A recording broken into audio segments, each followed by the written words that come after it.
melanjutkan dialog spesial kita pada sore hari ini bersama Kepala Man 1 Bandar Lampung, Bapak Lukman Hakim, SPD MM, didampingi Dr. Anda Yuniati, Wakil Kepala Bagian Humas Man 1 Bandar Lampung.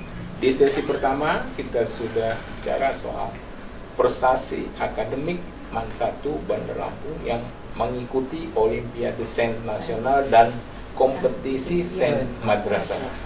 Ini dua kompetisi yang bergengsi di tingkat nasional, ya kan, yang sedang jadi sibuknya. Tapi ya gitu ya, Pak Kepala ya, ini cukup memerlukan perhatian juga nih Pak Kepala ya. Ini juga selain prestasi akademik, ini di sesi kedua ini perlu juga dijelaskan kepada pemirsa prestasi non akademik. Ini menarik ini. Silakan Pak Kepala. Ya, jadi begini, ke sebuah pekerjaan dan seterusnya kalau kita landasi dengan cinta, semuanya akan menjadi indah dan nyaman lah ya. Jam berapapun kita pulang itu ya tidak menjadi beban. Ceria, menjadi kampusnya para Bika. Ya, kemudian modal yang tidak kalah kuatnya adalah keikhlasan. Jadi kita tidak harus banyak syarat untuk menghantarkan anak menjadi prestasi. Nah, di situ juga ada prestasi non akademiknya. Di Man 1 Bandar Lampung memang menurut saya sebuah potensi yang sangat luar biasa bagus ya. Anak-anak itu prestasinya kan tidak harus pandai fisika saja, pandai kimia saja, tapi juga anak itu punya potensi di sisi lain. Hari ini anak-anak itu kalau sudah selesai belajar resmi normal itu, dia tidak mau langsung pulang, saking cintanya dengan madrasah. Kalau nggak disuruh pulang, nggak pulang. Sampai jam 5:30 itu harus kita tungguin. Karena apa? Ada yang memang potensinya bagus di futsal. Futsal. Nah, anak yang hobi di futsal juga harus kita kasih panggung. Betul. Supaya anak juga tidak melampiaskan tenaga yang banyak yang begitu juga kita buat liga futsal. Dengan ya tentunya dengan sumber daya yang ada lah, tidak perlu harus menambah biaya itu. Ya kita dari yang ada di sekolah itu kita desain sedemikian sehingga anak itu hobinya tersampaikan, prestasi non akademiknya juga muncul. Kita coba ketika ada lomba pertandingan futsal di tingkat provinsi, ya kita walaupun tidak juara 1 minimal juara 2 lah.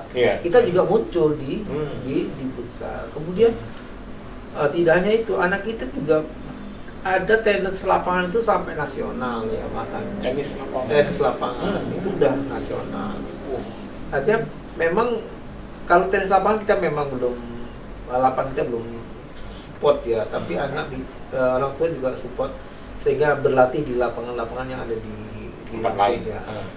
Kemudian hari kemarin juga taekwondo, kemudian pencaksilat bahkan ya, pencaksilat. Ketika anak kita ikutin juara, ya muncul karena keseharian anak itu tiada hari tanpa berlatih. Tanpa berlatih setiap hari. Yang hobinya di pencaksilat, di taekwondo, kita kasih panggung. Kasih panggung. Kita datangkan ke pelatih dan sebagainya. Tidak hanya itu, apalagi yang di olahraga itu kan ada juga namanya yang terakhir ini muncul juga waktu dilombakan di Dharma aja di teknokrat dan sebagainya.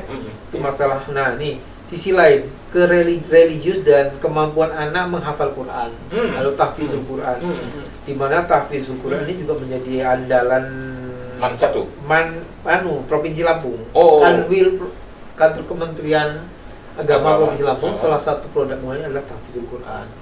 Nah, di Man 1 itu juga kita juga hadirkan anak-anak yang memiliki kapasitas, bahkan dari penerima mahasiswa baru, anak yang memiliki hafalan di atas 5 juz ya, 3 sampai 5 juz. Itu juga menjadi golden ticket masuk Man 1 ya Bu ya. Jadi golden ticket ya yang setelah 5 juz. 5 juz ya. Jadi kalau anaknya memang nanti memiliki hafalan yang segitu ya tetap kita ukur. 5 juznya seperti apa. Karena akan berkompetisi yang lain sehingga dia menjadi warga atau siswa di Man 1 Bandar Lampung. Setelah di dalam juga sudah kita ukur, kita hadirkan juga ahlinya ya, ustadz-ustadz yang memang concern di tilawatul Quran maupun di tahfidzul Quran. Sehingga juga apa ya? Jadi orang tua itu akan mantap dan tenang ketika anak-anaknya memang betul-betul sekolahnya di mana itu terukur lah ya, terurus, dan ada bekal yang investasinya tidak hanya di dunia, investasinya juga akhirat. Jadi amal jariah itu akan terus mengalir. Kemudian juga di Rohis ya, di Rohis kita setiap lomba-lombanya kan biasanya dai, kemudian juara satu ya, juara satu di dai bukan dai cilik lagi ya, dai remaja ya. Nah, artinya kita juga tampil. Kemudian di bidang seni yang lainnya, misalkan kita juga punya seni-seni semacam Islami lah, seperti hadroh, marawis. Ya kita bisa tampil ketika masyarakat atau keluarga man atau siapapun perlu menghadirkan hadroh ya, bisa menghadirkan siswa. Apalagi kalau untuk mencetarkan Provinsi Lampung dengan tarian-tarian Lampungnya ya event-event bisa kan dia ada tamu dari Jakarta dan seterusnya, atau ya tari kita juga layak tampil pun juga dengan drama. Jadi sekolah kita itu tidak pernah sepi. Bahkan di hari-hari Minggu pun ada yang mengambil sesi libur untuk berlatih memaksimalkan ketika mau lomba. Jadi Man Satu itu hidup. Gua biar nggak 24 jam ya, karena ada asrama juga. Asrama. Jadi kapanpun ke Man Satu Bandar Lampung itu pasti akan masuk ke sana, pasti ada orang. Minimal ketika masuk security jam berapapun pasti ada. Baru lapis berikutnya. Jadi di non akademik ya. Jadi non akademik juga sebuah panggung supaya anak itu jadi muncul bakatnya, ya, apapun. Jadi kalau kita dalam sesi-sesi seremonial resmi, kadang-kadang kita MC-nya pakai anak-anak kita 5 bahasa. Nah, ini bahasa Inggris, bahasa Indonesia, bahasa Arab, Mandarin, Jerman ya. Jadi itu ada apa mata pelajaran tambahan atau memang ada jurusan bahasa. Bukan hanya IPA IPS saja, ada jurusan bahasa, ada jurusan keagamaan gitu. Jadi para hadirin itu harus memperhatikan betul mau disambut pakai bahasa apa nanti. Nah, mau sambutan pas MC-nya pakai bahasa Mandarin, harus betul-betul disebut namanya. Wah, baru ya. Itu juga menjadi sebuah daya tarik ya. Tarik Man Satu itu memang potensinya bagus. Kita harus kita kalau boleh meminta sih jadi guru di Man Satu nggak boleh sakit. Kenapa gitu? Jadi harus sehat terus karena begitu banyak yang harus diselesaikan. Begitu banyak anak-anak itu berharap didampingi oleh gurunya. Jadi dari guru di masa itu harus selalu sehat dan ceria. Harus mendampingi siswanya. Tapi Bu, kan ini kegiatan olahraga itu memerlukan fasilitas sarana dan prasarana. Itu gimana, Bu? Kalau fasilitasnya memang kita kebetulan ada, cuman yang untuk tenis lapangan yang kita belum ada. Futsal sudah ada. Di sekolah itu ada lapangan futsal ya? Cukup luas gitu. Bulu tangkis juga kita sudah siapkan. Untuk lapangan ini basket itu juga sudah ada. Jadi lengkap Pak kalau sarana. Kecuali yang tenis lapangan kita belum ada. Semarak betul itu Pak Kepala ya? Betul. Jadi lagi tenis lagi apa gitu ya? Jadi saya juga, jadi kita kerja di Man Satu, jadi tidak bisa berhitung saya sekian jam kerja, nggak cukup gitu ya. Jadi harus menikmati. Jadi betul, tahu memang kita akan menua bersama anak-anak kita, ya anak-anak kita menjadi anak yang baik, kita bisa tercapai, dan kita menua itu juga tidak apa, artinya ada sejarah. Ada nilai yang kita tanam di situ, pada saatnya kita akan memanen di kemudian hari.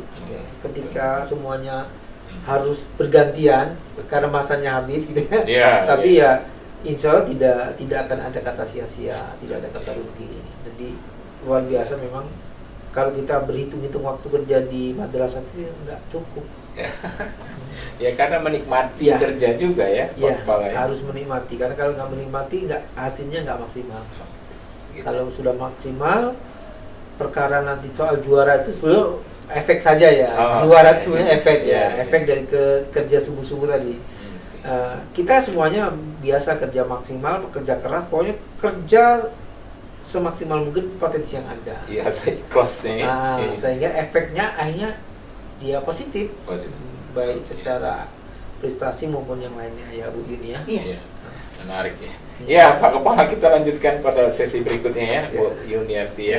Ya pemirsa Tegar TV dimanapun Anda berada, dialog spesial kita kali ini bersama Kepala Man 1 Bandar Lampung Pak Lukman Hakim didampingi oleh Ibu Dr. Anda Yuniarti, Wakil Kepala Bagian Humas. Kita akan lanjutkan pada sesi berikutnya. Jangan kemana-mana pemirsa, tetap di Tegar TV.